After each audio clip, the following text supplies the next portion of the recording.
Finally वो समय आ गया है जिसका हम सभी इन्वेस्टर्स को बेसब्री से इंतजार था, and that is Reliance and future retail के बीच में ये डील। और इसी डील को डीकोड करना चाहूंगा मैं इस अपने वीडियो में।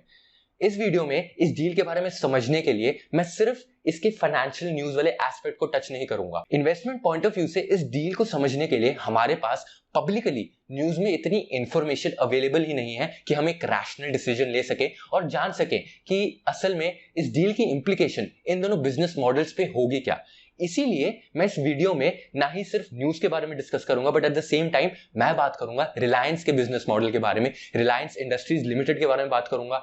फिर मैं इन डेप्थ जाऊंगा Reliance retail, the subsidiary of Reliance industries, वो कैसे काम करती है, उनका बिजनेस मॉडल कैसा है।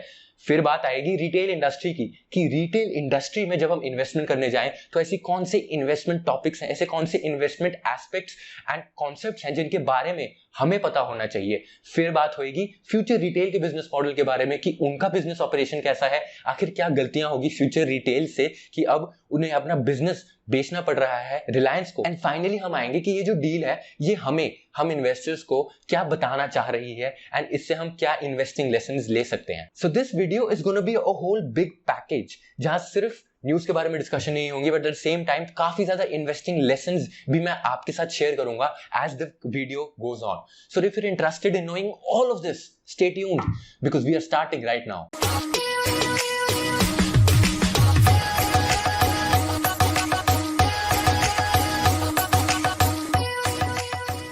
एज प्रॉमिस्ड सबसे पहले हम बात करेंगे कि रिलायंस इंडस्ट्रीज लिमिटेड, जो इंडिया का सबसे बड़ा कॉन्ग्लोमरेट है, उसका बिजनेस असल में है क्या।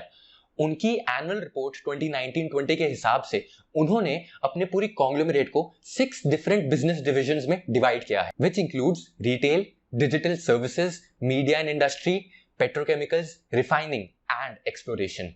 रिलायंस इंडस्ट्रीज लिमिटेड का total revenue in 6 business operation से आता है। नंबर्स की बात करें तो Reliance retail totally contributes only 21% of revenues of Reliance industries limited, जहां की उनका मेजर रेवेन्यू अभी तक सिर्फ पेट्रोकेमिकल से ही आता है। इनकी एनुअल रिपोर्ट के हिसाब से अब मुकेश अंबानी अपने रिलायंस का बिजनेस मॉडल थोड़ा चेंज करना चाहते हैं, एंड नाउ दे वांट कि हमारा रिलायंस का मोस्ट रेवेन्यू कंज्यूमर बिजनेसेस से आए rather than coming from petrochemical businesses.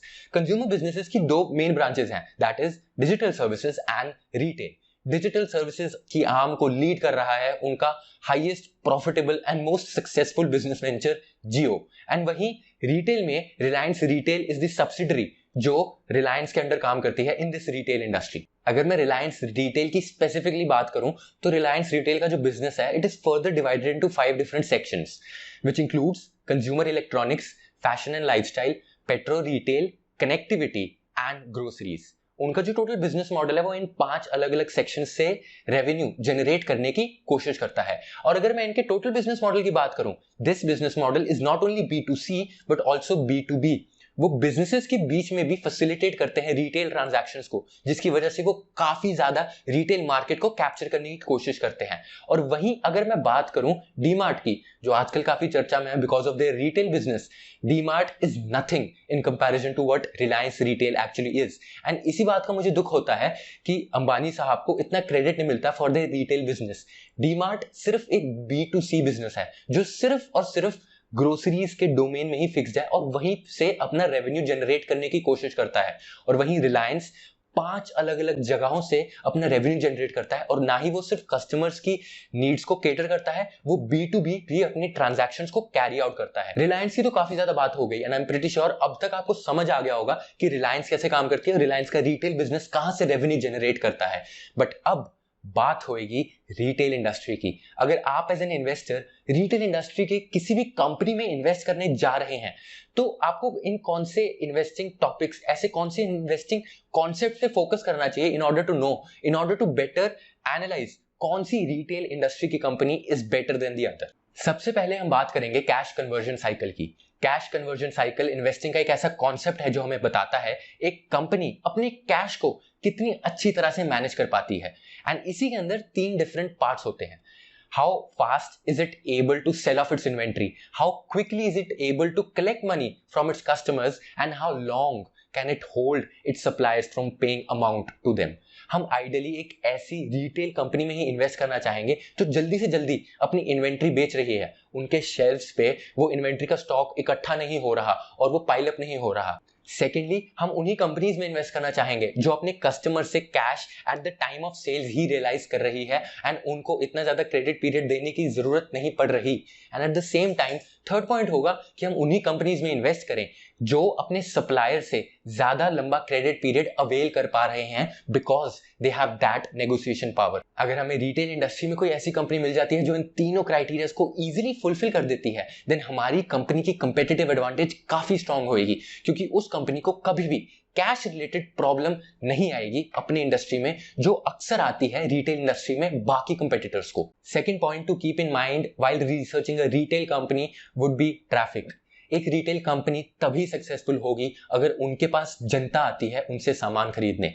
एक कंपनी जितनी भी अच्छी हो, जितनी अच्छी ब्रांड वैल्यू हो, वो कुछ भी कर ले, अगर वहां पे लोग नहीं आ रहे उनसे चीजें खरीदने, उनसे सामान खरीदने, तो वो रिटेल बिजनेस ठप ही होगा। अगर हम फर्स्ट पॉइंट की बात करें कैश कन्वर्जन साइकिल्स की, तो उसका एक प्रॉपर फॉर्मूला है। आप Reliance retail, future retail, DMart, इन सभी की cash conversion cycles easily compute कर सकते हो using that formula.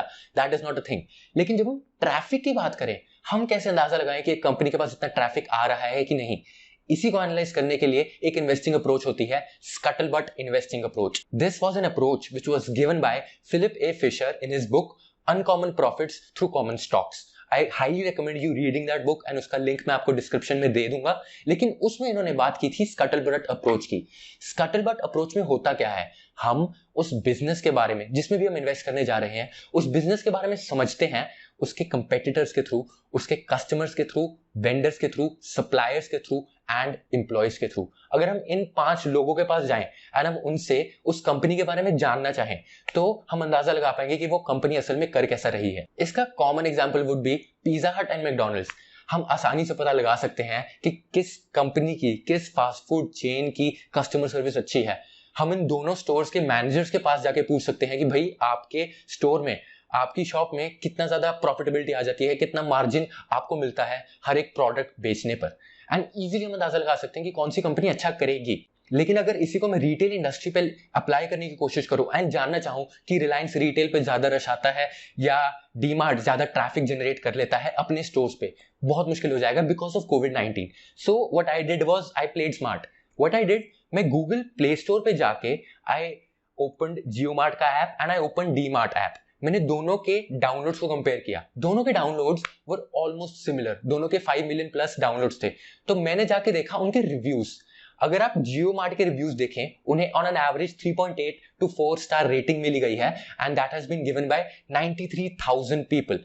Whereas DMart app के बारे में अगर आप जाके देखें, आपको रियलाइज होगा कि उनकी ऐप की रेटिंग इज 2.5 एंड वहां पे रेटिंग भी काफी कम लोगों ने दी है। इससे इजीली आप मेकआउट कर सकते हो कि जियो मार्ट का app not only is very good at customer service, but at the same time काफी ज्यादा लोग वहां पे आते भी हैं, उनको रेटिंग भी देते हैं। डीमार्ट में ऐसा बिल्कुल भी नहीं है। और इससे मैं स्कटलबट अप्रोच को अप्लाई करके अंदाजा लगा पा रहा हूं कि जियो का, रिलायंस का जो रिटेल इंडस्ट्री है, रिलायंस की जो रिटेल कंपनी है, जो उनकी सब्सिडरी है, how well is it doing against DMart. और इसी को वेरीफाई करने के लिए मैंने और कंपैरिजन किए। That was how cheap are the products on these two platforms. जनता वही जाएगी जहां पे ज्यादा सामान चीपली मिल जाए। रिटेल इंडस्ट्री एक ऐसी इंडस्ट्री है जहां पे switching cost is very very low. अगर आज मैं डी मार्ट पे जा रहा हूं, मुझे जियो मार्ट पे ज्यादा सस्ता सामान मिलेगा, I easily shift on to Jio mart because मुझे कोई भी इनकन्वीनियंस किसी भी एंगल से नहीं बियर करनी पड़ती। एंड जब मैंने इनके प्राइसेस को कंपेयर किया, जियो मार्ट के prices were a bit cheaper then D mart के प्राइसेस। एक और पॉइंट था रीच का। जब मैंने जियो मार्ट डाउनलोड किया और मैंने वहां पे अपने अंबाला का पिन कोड डाला 133001, उन्होंने इजीली एक्सेप्ट कर दिया। बट जब मैंने डी मार्ट पे किया, DMart was not delivering goods at this place, which means कि जियो मार्ट, रिलायंस रिटेल बिजनेस की जो रीच है, it is spread through out India, north India specially and Ambala जैसे शहर में जो टियर 2 सिटी है, वहां पे भी उनकी डिलीवरी सिस्टम अवेलेबल है। वेयरएज डीमार्ट, जो कहा जाता है रिटेल इंडिया का बादशाह है, अब उनकी reach tier 2 cities and tier 3 cities में अभी तक अवेलेबल नहीं हुई है। अब बात करते हैं फ्यूचर ग्रुप के रिटेल बिजनेस के बारे में। फ्यूचर ग्रुप का रिटेल बिजनेस जेन्युइनली बताओ तो काफी अच्छा है।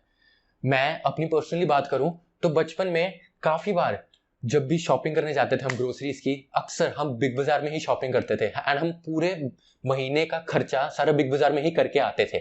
जैसे जैसे मैं बड़ा हुआ, ऑल्दो बिग बाजार का थोड़ा क्रेज खत्म हो गया, but that was replaced by easy day. फिर इजी डे से काफी ज्यादा ग्रोसरी शॉपिंग हम करने लगे, हमारी फैमिली करने लगी। एंड अगर आप ध्यान दें, both of these businesses, big Bazaar and easy day, are owned by future retail. तो रिटेल की बात करें तो भाई रिटेल में काफी अच्छा ब्रांड एस्टैब्लिश्ड है फ्यूचर ग्रुप का। बट प्रॉब्लम कहाँ आई? प्रॉब्लम यहाँ आई जब मिस्टर बियानी ने बहुत गलत डिसीजन लिया of diversifying into unrelated businesses.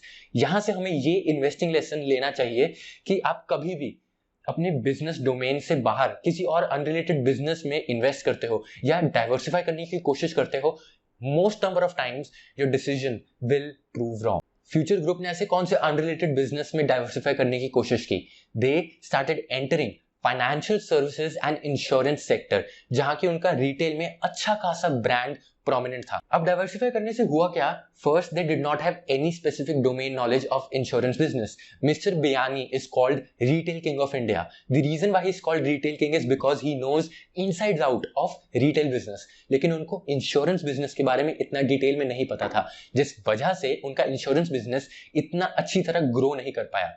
And क्योंकि उन्होंने अपना सारा फोकस इंश्योरेंस बिजनेस पे लगा दिया, they were missing out a lot on their retail business and धीरे धीरे उनके रिटेल बिजनेस का ब्रांड डिमिनिश होते जा रहा था। उन्होंने पब्लिकली ये एडमिट भी किया कि क्योंकि they were busy working on their insurance business जो टोटली अनरिलेटेड था उनके स्पेसिफिक डोमेन से, they were not able to focus on their retail business.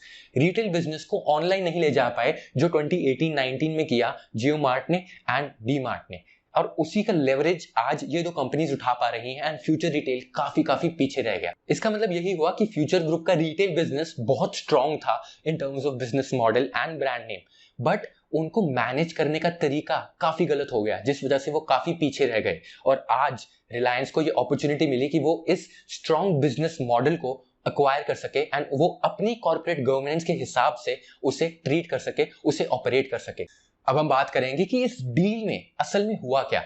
Reliance industry ने फ्यूचर ग्रुप के सिर्फ रिटेल बिजनेस को टेक ओवर नहीं किया, उन्होंने रिटेल के अलावा wholesale, logistics and warehousing business को भी टेक ओवर करने की बात की। एंड इस पूरी डील की परचेज कंसिडरेशन इज 27,513 करोड़। अब ये डील कैरी आउट कैसे होगी? ये 3 स्टेप डील होगी, जिसमें सबसे पहले जो फ्यूचर ग्रुप है उसकी काफी ज्यादा सब्सिडरीज वो अलग पब्लिकली लिस्टेड हैं, उन सब की पहले अमेलगमेशन होगी।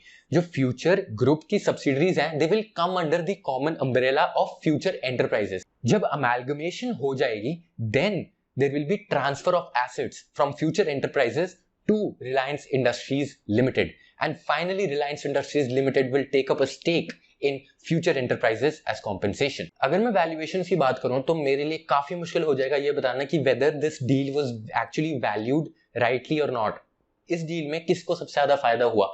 And I do not want to misguide my viewers by giving them a absolute random number, by telling them कि ये प्राइस सही था कि नहीं, बट स्टिल मैं आपको कुछ पर्सपेक्टिव देना चाहूंगा। अगर हम देखें, this sale was a distressed sale, they were under a huge obligation to pay off their debt, and उसी debt obligation को meet करने के लिए उन्हें अपना retail business तो बेचना ही पड़ता, because future group अभी इस मोमेंट पे अपने बैक फुट पे था। रिलायंस ने काफी अग्रेसिव स्टैंड लिया एंड उन्होंने ट्राई किया होगा कि वो इस बिजनेस को कम से कम प्राइस पे अक्वायर कर सके। एंड जब भी डिस्ट्रेस्ड सेल होती है, seller is always at loss. तो आई एम अज्यूमिंग अभी वैल्यूएशन के हिसाब से Reliance would be in much better position. एक और पॉइंट अगर मैं आपके सामने रखूं, इससे पहले न्यूज आ रही थी कि Reliance will be acquiring future group का retail business, only retail business, between 2400 crore to 2700 crore। But जब एक्चुअली में डील हुई, Reliance acquired not only future group का retail business but also wholesale, warehousing and logistic business for 2700 crore, same compensation for all 4 divisions of future group. इस point of view से भी देखें तो रिलायंस ने नो डाउट एक बहुत ही बार्गेन प्राइस पे फ्यूचर ग्रुप का ये इतना बड़ा और इतना एस्टैब्लिश्ड बिजनेस अपने रिलायंस रिटेल के अंडर ले लिया है। And this is it people, I hope you did enjoy watching this video, because इस वीडियो में मैंने सिर्फ फाइनेंशियल न्यूज को कवर नहीं किया, but at the same time मैंने आपको वो इन्वेस्टिंग लेसन्स भी देने की कोशिश की, सो दैट आप फ्यूचर में एक बेटर इन्वेस्टर बन सकें। And if you did enjoy watching this video, do not forget to like this video and also share this with all your friends and family. जिनको आपको लगता है इस न्यूज के बारे में पता होना चाहिए। And finally I request you to please subscribe to this channel. This gives me a lot of motivation to create much more of these videos. Until then, stay safe, happy learning.